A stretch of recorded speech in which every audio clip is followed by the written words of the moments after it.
यही है वो कुआं जहां लोगों ने अपनी जान बचाने के लिए कूद गए थे। दोस्तों, ये है जलियांवाला बाग। यहां अंग्रेजों ने निहत्थों पर गोलियां चलाई थीं।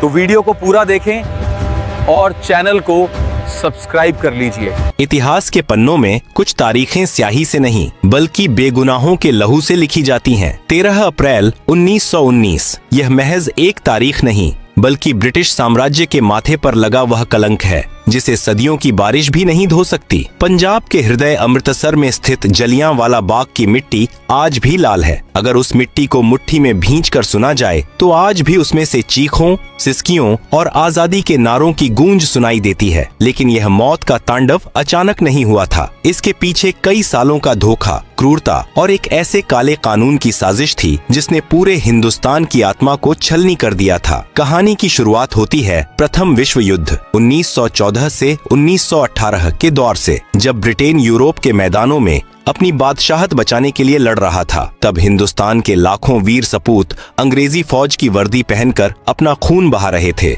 भारतीयों को कमिश्नर ने चालाकी से डॉक्टर सत्यपाल और डॉक्टर किचलू को अपने घर बुलाया और उन्हें धोखे से गिरफ्तार कर लिया। उन्हें गुपचुप तरीके से शहर से बाहर निकालकर धर्मशाला की जेल में भेज दिया गया। उधर पंजाब की स्थिति का जायजा लेने आ रहे महात्मा गांधी को भी पलवल रेलवे स्टेशन पर ट्रेन से उतारकर गिरफ्तार कर लिया गया और उनके पंजाब प्रवेश पर प्रतिबंध लगा दिया गया। अंग्रेजों को लगा कि नेताओं को रातों रात गायब कर देने से जनता डर कर अपने घरों में छुप जाएगी, लेकिन यह उनकी सबसे बड़ी भूल थी। जैसे ही डॉक्टर सत्यपाल और डॉक्टर किचलू की गिरफ्तारी की खबर अमृतसर की सड़कों पर फैली, शहर का माहौल बारूद के ढेर में तब्दील हो गया। अपने चहेते नेताओं की रिहाई की मांग को लेकर करीब 50,000 निहत्थे लोग सिविल लाइंस की तरफ बढ़ने लगे। एक तरफ आजादी के दीवाने निहत्थे भारतीय थे और दूसरी तरफ संगीने ताने खड़ी क्रूर अंग्रेजी पुलिस। अब अमृतसर की सड़कों पर खून बहना तय था और इसी खून की गंध सूंघते हुए एक ऐसा जल्लाद अमृतसर की तरफ कदम बढ़ा रहा था जिसका नाम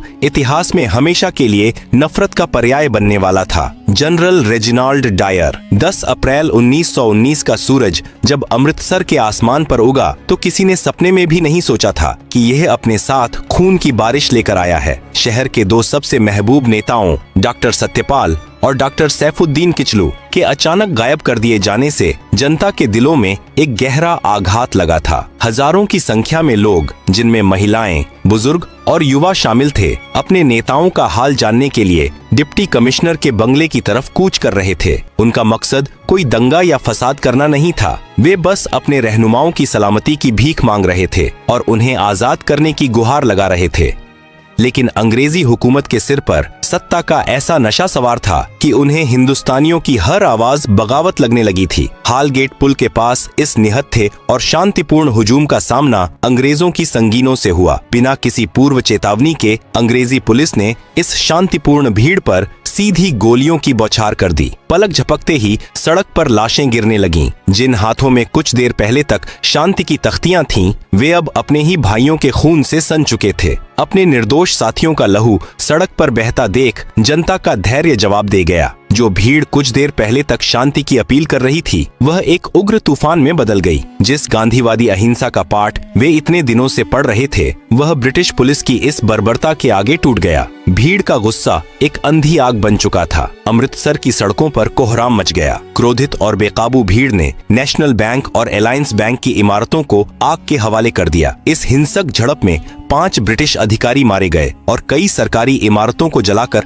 खाक कर दिया गया। लेकिन इसी दिन एक ऐसी घटना घटी जिसने अंग्रेजों के भीतर बदले की सबसे भयानक और अमानवीय आग को जन्म दिया। यह थी मार्सेला शेरवुड की घटना। मार्सेला शेरवुड नाम की एक अंग्रेज मिशनरी महिला साइकिल से एक संकरी गली से गुजर रही थी। तभी बेकाबू भीड़ ने उस पर हमला कर दिया और उसे बुरी तरह पीटा। हालांकि कुछ स्थानीय भारतीयों ने ही अपनी जान पर खेलकर उस अंग्रेज महिला को बचाया और उसे सुरक्षित स्थान पर पहुंचाया, लेकिन यह घटना ब्रिटिश हुकूमत के घमंड पर एक बहुत बड़ा प्रहार थी। गोरे अंग्रेजों के लिए यह बात असहनीय थी कि उनके पवित्र रंग पर किसी गुलाम हिंदुस्तानी ने हाथ उठाने की जुर्रत कैसे की। इसी सुलगते हुए माहौल के बीच 11 अप्रैल को जालंधर से एक खूंखार ब्रिटिश सैन्य अधिकारी को अमृतसर का नियंत्रण सौंपने के लिए बुलाया गया। यह था brigadier general Reginald Dyer. Dyer कोई आम फौजी नहीं था। वह साम्राज्यवाद के गुरूर, नस्लभेदी मानसिकता और हिंदुस्तानियों के प्रति बेइंतहा नफरत से भरा हुआ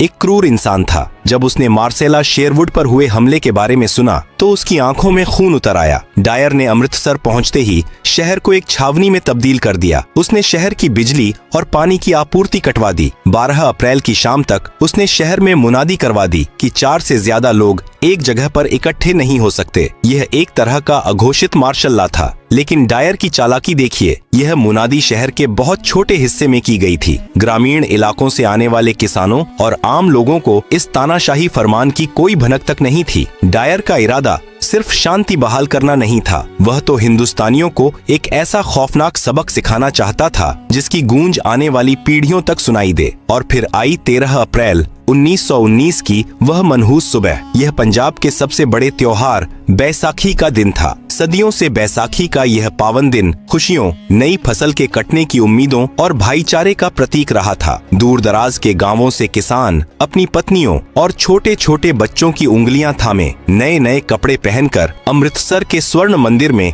मत्था टेकने आ रहे थे। पूरे शहर में एक तरफ त्योहार की रौनक और उल्लास था तो दूसरी तरफ अंग्रेजी बंदूकों का खामोश और खूंखार पहरा। स्वर्ण मंदिर के ठीक बगल में एक 6.5 एकड़ का मैदान था, जलियांवाला बाग। यह कोई खूबसूरत बगीचा नहीं था, बल्कि चारों तरफ से ऊंचे ऊंचे मकानों और पक्की दीवारों से घिरा हुआ एक मैदान था। इसके अंदर जाने और बाहर निकलने के लिए बस एक ही बहुत संकरा सा जलियांवाला बाग का माहौल एक मेले जैसा था। लकड़ी के एक छोटे से मंच पर खड़े होकर एक स्थानीय नेता लोगों को आजादी, सत्य और अहिंसा का महत्व समझा रहा था। हजारों की उस भीड़ में कोई अपने बच्चे को कंधे पर बिठाकर भाषण सुन रहा था, कोई जमीन पर बैठा था तो कुछ दूर दराज से आए थके हारे किसान पेड़ों की छांव में सुस्ता रहे थे। उस निर्दोष और निहत्थी भीड़ को इस बात का रत्ती भर भी इल्म नहीं था कि बाग के उस एकमात्र संकरे प्रवेश द्वार से मौत ने अपने कदम अंदर रख दिए हैं। शाम के करीब 5:15 बज रहे थे। जनरल रेजिनाल्ड डायर अपनी 90 सैनिकों की एक टुकड़ी, जिसमें गोरखा और बलूच रेजिमेंट के जवान शामिल थे,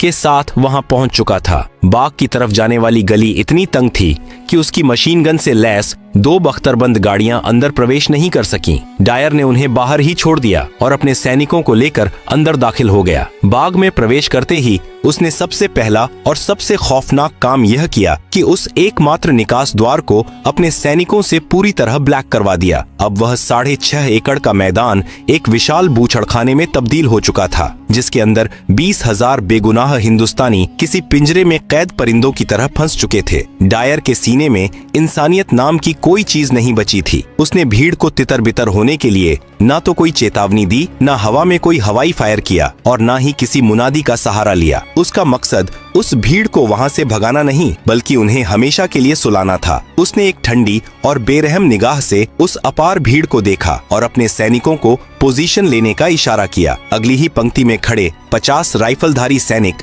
अपने घुटनों के बल जमीन पर बैठ गए और उन्होंने अपनी ली एनफील्ड राइफलों की ठंडी नालें उस अनजान भीड़ की तरफ तान दी। डायर के होंठ हिले और उसके मुंह से वह खौफनाक लफ्ज निकला जिसने हिंदुस्तान के इतिहास को लहूलुहान कर दिया। फायर! फायर का आदेश गूंजते ही जलियांवाला बाग गोलियों की गगनभेदी गड़गड़ाहट से दहल उठा। हवा को चीरती हुई शीशे की गर्म गोलियां सीधे हिंदुस्तानियों के सीनों में धंसने लगीं। जो लोग कुछ सेकंड पहले तक शांति से बैठे थे, वे अचानक खून से लथपथ होकर जमीन पर गिरने लगे। कुछ ही पलों में उस बाग में एक ऐसा हाहाकार मच गया जिसकी कल्पना नरक में भी नहीं की जा सकती। लोग अपनी जान बचाने के लिए पागलों की तरह इधर उधर भागने लगे, लेकिन निकास द्वार पर तो खुद मौत बंदूक ताने खड़ी थी। डायर एक पत्थर की मूरत की तरह खड़ा यह खूनी खेल देख रहा था। यह सिर्फ एक अंधाधुंध गोलीबारी नहीं थी, बल्कि एक सोची समझी दरिंदगी थी। डायर जानबूझकर अपने सैनिकों को निर्देश दे रहा था कि गोलियां उस तरफ चलाई जाएं जहां भीड़ सबसे ज्यादा घनी है। जो लोग अपनी जान बचाने के लिए बाग की 10 फीट ऊंची पक्की दीवारों पर चढ़ने की कोशिश कर रहे थे, डायर के सैनिक उन्हें चुन चुनकर अपना निशाना बना रहे थे। दीवार फांदने की कोशिश करते युवा गोलियों का शिकार होकर धड़ाम से जमीन पर गिर रहे थे। किसी के सिर के चीथड़े उड़ गए, किसी की आंतें बाहर आ गईं, तो किसी का मासूम बच्चा उसकी गोद में ही छलनी हो गया। बैसाखी के उजले कपड़े अब गहरे लाल रंग में रंग चुके थे। जब बंदूकों की बौछार से बचने का कोई रास्ता नहीं दिखा, तो बाग में मौजूद